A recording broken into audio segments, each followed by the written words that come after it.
nous allons passer ensemble sur France 3 et merci d'accueillir monsieur Benoît Poelvoorde et Jeanne Masse.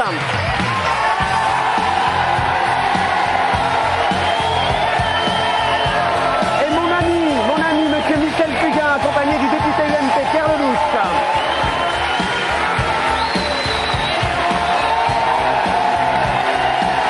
Bonsoir.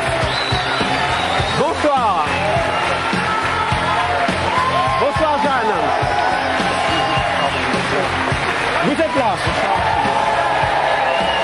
Bonsoir Jeanne. Installez-vous. Heureux de passer ce dimanche soir avec vous. Merci d'être là. Les téléspectateurs de France 3 peuvent envoyer leur SMS au 61 00. Année d'absence. Et Benoît Poelvoorde a peur. Il l'a dit avant de rentrer. Il m'a dit j'ai peur. Mais t'as peur de quoi, Benoît? Je ne sais pas, Marco. Ces dernières semaines, vous étiez plutôt gentil. Elle est arrivée en 84. C'était il y a pile 20 ans. Elle vient pour ses 20 ans de carrière. Juste pour le plaisir. Regardez l'époque musicale. À l'époque, dans quoi vous êtes arrivé, Jeanne Masse, avec votre look un peu branchouillé, au milieu quand même de la guimauve. Regardez ça, c'était en 84. On vous aimait pour ça, parce que vous étiez différente. À vos magnétoscopes, les images qui vont suivre sont vraiment de la guimauve. Anne-Elisabeth Lemoine. Voilà pour vous un duo d'amour. Nous sommes en 1984, Barbara Cartland avait déjà un pied dans la tombe. Du coup, Michel Drucker lui tenait la main et lui présentait le tube du moment. Chanson d'amour, le titre Besoin de rien, envie de toi, c'est ça. Besoin de rien, envie de toi, comme jamais envie de personne. 1984, c'était donc officiellement l'année des duos d'amour. D'un côté, Peter et Sloan, qu'on avait du mal à séparer. De l'autre, Véronique Jeannot et Laurent Voulzy qui gagnaient haut la main le concours des plus grosses épaulettes du showbiz. Mon premier, c'est plaisir. Mon deuxième, du plaisir. Mon troisième, c'est souffrir. Bref, c'est dans ce monde dégoulinant d'amour que déboule un petit animal écorché vif.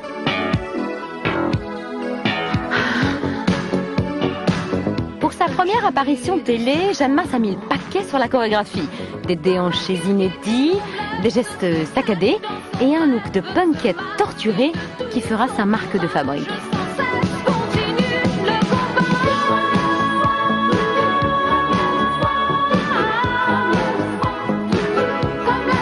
Résultat, ça a toute première fois fait un tube, un succès et un look spectaculaire qui vont donner des idées à ses concurrentes de l'époque. Grosso modo, l'envie générale, c'est de ne pas passer inaperçue.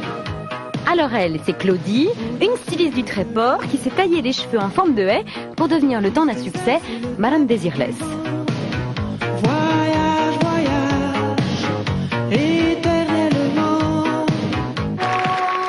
Femme unie. Même combat pour Julie Pietri, dont la frange permanentée et les cerceaux d'oreilles sont devenus aussi célèbres que le refrain qui suit.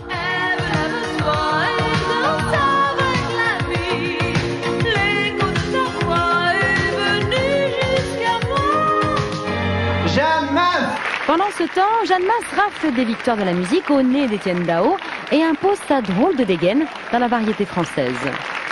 J'espère que vous aurez remarqué la robe, j'arrive pas tellement à me bouger donc je ferai de mon mieux. Hein?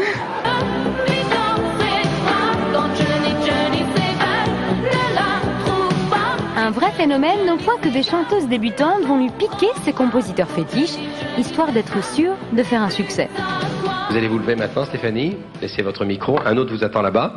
On va vous écouter. C'est Romano Mutsumara qui a écrit la chanson. C'est une référence. C'est lui qui a écrit toutes les chansons de Jeanne Masse depuis le début. Comme un ouragan qui est passé sur moi, l'amour a tout emporté. Steph de Monac, star d'un seul tube, comme tant d'autres dans les années 80. Plus arrêté. Tout doucement, envie d'échanger l'atmosphère d'altitude. J'ai tout mangé le chocolat. J'ai tout fumé les Craven. Et comme t'étais toujours pas là, j'ai tout vidé le rhum coca. Bibi, Sabine Paturel, un tube et puis s'en vont. Jeanne Masse finira par ne pas échapper à la règle. En 87, elle occupe pour la dernière fois les premières places du top 50 avec une chanson aux paroles prémonitoires. Sauvez-moi quand il me soulève, qu'il me tend la main. Ma foi se dérègle, Le public n'a pas sauvé Jeanne Masse et franchement quand on voit rétrospectivement ceux qui lui ont succédé au top 50, on a presque des regrets.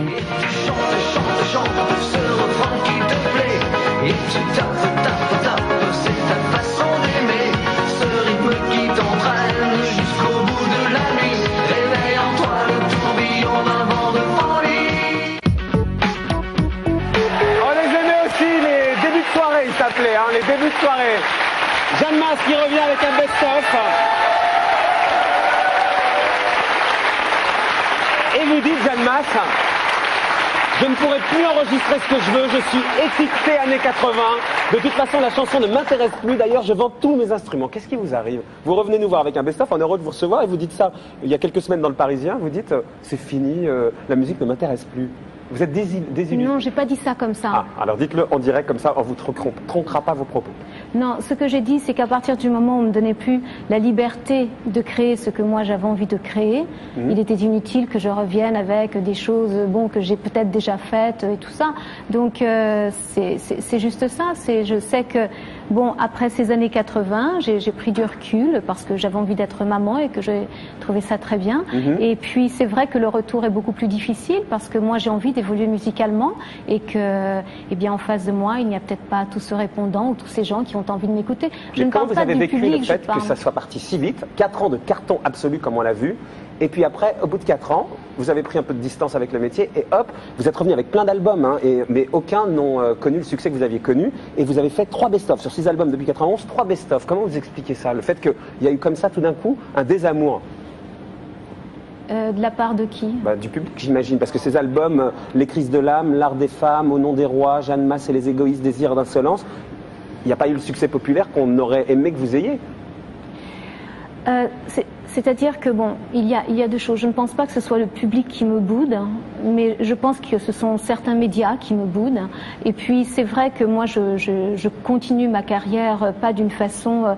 Je ne regarde pas si je suis un bon coup financier, mais avant tout si ce que je fais est encore à la hauteur de ce que j'attends et à la hauteur de ce que les gens attendent. Mais quand vous dites de que moi. ce sont les médias qui me boudent, c'est sans remise en cause perso? Il y a peut-être simplement le fait de ne pas. J'ai sûrement commis des erreurs, sûrement. Quel genre d'erreur vous avez Je ne sais pas. C'est là des où prises de position, vous ne voulez pas revenir sur les explique. prises de position que vous avez eues à un moment donné. Est-ce que vous pensez que vous avez eu des prises de position qui vous ont coûté très cher dans votre carrière? Parce qu'en toute naïveté, vous avez dit des choses et on vous a traité de réac à ce moment-là, et que derrière, il y a eu un désamour, pour le coup, des médias? Peut-être, oui. Vous le regrettez, ces prises de position? Ce que je regrette, c'est tout simplement cette maladresse. Peut-être, en fait, je n'avais pas analysé les conséquences, mais surtout que ça aurait, que ça allait être repris de façon totalement erronée par rapport à ce que moi je voulais faire. Je voulais défendre une cause et puis je n'avais pas vu les conséquences. Et c'est vrai que bon, quand on est artiste, on ne regarde pas toujours assez loin. Et ce que j'ai voulu faire, en fait, n'a fait de tort qu'à moi-même, puisque vous parlez de la lettre que j'avais écrite à l'époque à Mitterrand. Vous en parlez si vous voulez. Moi, mais je n'ai aucun problème, parce qu'en fait, je me suis longtemps demandé ce qu'on me reprochait. Donc il faut reconstituer, il faut remettre dans le contexte. Si vous expliquez la lettre de Mitterrand, allez-y, racontez. Moi, je venais d'être maman, et puis c'est vrai qu'il y avait une série de viols d'enfants, et voilà, j'étais très blessée. J'ai eu peur, je crois que j'ai eu peur avant tout, parce que j'ai eu peur pour ma fille, j'ai eu peur, et j'ai cru peut-être d'une façon très ingénue que je pouvais défendre cette cause, et en fait ça n'a. Donc en défendant la cause, vous avez réclamé le retour de la peine de mort à l'époque? Oh non! Ah ben c'était ça qui était. Ah non. Voilà, ça c'est l'interprétation qu'en ont fait certains politiciens. Ça n'était pas du tout moi. Alors que les choses soient claires, si un jour vous retrouvez cette lettre, en aucun cas, et c'est là où j'ai été sûrement très stupide ou mal conseillée. Si l'on m'avait conseillé, j'aurais sûrement commis beaucoup moins d'erreurs. C'est sûrement dans cette façon que j'ai des fois de me battre, et qui est totalement pas du tout comprise, mais à la fois, bon, je n'avais, comment dire, Mon intention n'était pas de faire de la politique ou quoi que ce soit. Je crois que... Est-ce que aussi ce le n'est fait pas qu'à notre un moment donné, rôle. quand on a du succès comme vous aviez, on se prend pour ce qu'on n'est pas forcément, on dit des choses en pensant qu'elles vont être entendues, et en fait, on n'est que soi-même, et même avec le succès, on reste une femme qui n'a pas forcément une opinion politique très construite. C'était un peu ça? On se prend un peu pour autre chose, poussé par le succès? Non, je ne me prenais pas pour quoi que ce soit. Je crois que j'avais juste très peur et j'avais juste envie de dire attention, un jour ça peut arriver à n'importe quel enfant. Et je crois que le viol, vous savez, c'est quelque chose que l'on vit toutes en nous depuis notre plus jeune enfance. Et quand ça arrive à des enfants, c'est ce qu'il y a de pire. Moi, je suis femme et je sais de quoi je parle. Hein. Je voulais dire un truc. Il a encore rien dit. Vous savez pas ce qu'il va dire. Non, je voulais simplement... Pour en revenir, excusez-moi, monsieur. Je vous en prie. Pour en revenir, donc, absolument pas. C'est vrai que j'ai été très maladroite en écrivant cette lettre. Est-ce qu'il vous a répondu, Mitterrand? Non. Ce que je voulais dire, c'est que je n'ai fait de mal à personne, je n'ai blessé personne et je n'ai fait de tort qu'à moi-même. Et puis... Le dessin, voilà. elle a écrit à Mitterrand comme la mère Tessier. C'est sans I, hein, Tessier. Ça, c'est le président de France Télévisions. Avec un I, c'est pas la même chose. Et je ne sais pas qui est ce gros bonhomme là qui est sur la c'est gauche. vous, Guy, le gros bonhomme sur la Il est gauche. chauve. Bah ouais, mais bon. Vous faites quoi aujourd'hui dans la vie, Jeanne Masse? Oh, je continue mon métier, peut-être un peu dans l'ombre, puisque... Mais vous en vivez de votre métier? Oui, j'arrive à en vivre. J'ai fait une tournée cet été de 27 dates dans le centre de la France. J'ai fait l'espace Cardin le 27 septembre. Là, vous revenez au Casino de Paris. Je reviens au Casino de Paris. Une date. Vous n'êtes pas frustré de ça? Une seule date, vous qui avez connu le Palais des Sports avec Lise Perry, on en parlait tout à l'heure. Une date au Casino de Paris, comment vous le vivez, ça? Je le vis très bien. Ouais. Je le vis très très bien parce que pour moi, ce sont des rencontres qui doivent rester des moments uniques. C'est vrai qu'aujourd'hui, vous me posez la question, je pourrais me dire pourquoi je ne ferais pas 2, 3, pourquoi faire? Moi, un soir, c'est vrai que peut-être que j'y vais à tâtons, j'ai peut-être peur qu'on ne m'aime plus. Donc, mais ce que je donne et ce que je reçois est immense et je ne me plains pas. Je crois qu'aujourd'hui... Monsieur Lelouch, vous vouliez dire quelque chose avant d'être... Non, elle parlait du viol des enfants, c'est un sujet qui... moi, je suis comme Madame Masse, que je ne connais pas du tout. Quand j'ai eu des enfants, j'étais terrifié par ça. Et comme législateur, j'ai beaucoup travaillé sur les histoires de pédophilie, et notamment pour demander l'imprescriptibilité des crimes sexuels contre les enfants. Parce que très souvent... Mais vous n'avez pas été entendu de ce point de vue? Non, parce que le barreau ne veut pas, parce que la justice ne veut pas. Vous êtes avocat vous-même? Oui. Or, on s'aperçoit que très souvent, les enfants qui ont été violentés très tôt, 40 ans après, ça ressort très tard. Et ils ont besoin de parler. Alors je reçois ce genre de lettres. On en a beaucoup parlé ici. J'ai demandé à ce que ces crimes soient considérés comme des crimes contre l'humanité. Donc je suis très sensible à ce que Mme Masse a voulu dire. Je comprends ça. Vous parlez vraiment comme un politique. Quand vous dites comme Mme Masse a voulu dire, je pense que... Non, mais Jeanne Masse, je la connais pas. Enfin bon. Ouais. J'aime bien Mme Masse. Madame Masse, ça fait c'est noble. C'est noble, ouais. Madame Masse, ça fait pas mal. On n'a jamais dû vous le faire, c'est la Madame Masse. Quoi? Si, les gens vous appellent Madame. Ah bah c'est oui. Jeanne Masse, c'est pas vous manquez de respect. Tout le monde m'appelle Bon, ça y est, alors Lelouch a parlé et là un SMS nous dit que ça y est, l'iceberg est arrivé. Donc, je vais en prendre pas la tranche. Bah voilà, c'était pendant le reportage. Donc vous pouvez revenir, appeler les gens qui sont sur TF1, c'est fini. Maintenant, il y a Caprio qui va mourir noyé. Et je vous dis la fin, il va mourir. Merde, je suis coiffé comme Jeanne Masse avant. Ça, c'est pour vous, Guy. C'est manifestement. En tout cas, Jeanne Masse, vous revenez. Le concert unique au Casino de Paris, le best-of également, avec 2 titres inédits dedans. Oui, voilà. Allez-y. Non, c'était juste parce que ce sont les 20 ans de carrière, si on peut dire, 20 ans de carrière. C'est bizarre d'appeler ça 20 ans de carrière, parce qu'en fait, vous avez eu 4 ans de carrière. En fait, c'est 20 ans de carrière quand on est toujours là, généralement. Non, attendez, c'est 4 ans où je suis vraiment sur le devant de la scène et au top 50, mais j'ai continué à travailler et ça, personne ne me l'enlèvera et je crois que le public le sait. Je continue à me battre, je vais sûrement continuer encore, différemment, c'est sûr, mais c'est 20 ans de travail aussi. On vous souhaite de garder votre énergie, Jeanne Masse, et nous la faire partager au Casino de Paris. Battez-vous, on sent une certaine pureté chez vous. Et quand je vous voyais parler à la télé, moi quand j'étais plus jeune et que je voyais pas... À l'époque de votre rouge et noir, vous étiez plus arrogante, et là on sent que la vie vous a pas fait de cadeau et que vous êtes bonifié avec le temps. J'espère. Jeanne Masse, le best-of. Merci à vous. Et Michel Fugain, qui aime pas de voir quelqu'un mal dans ses baskets, lui prend la main, Michel. Oh, vous pouvez pas vous refaire, vous, hein? Mais il n'est pas question de vouloir de me refaire. Ouais. Le premier qui avance, il en prend un. Oh, il en prend un, très bien. On en vient, si vous voulez bien, à la polémique de la semaine.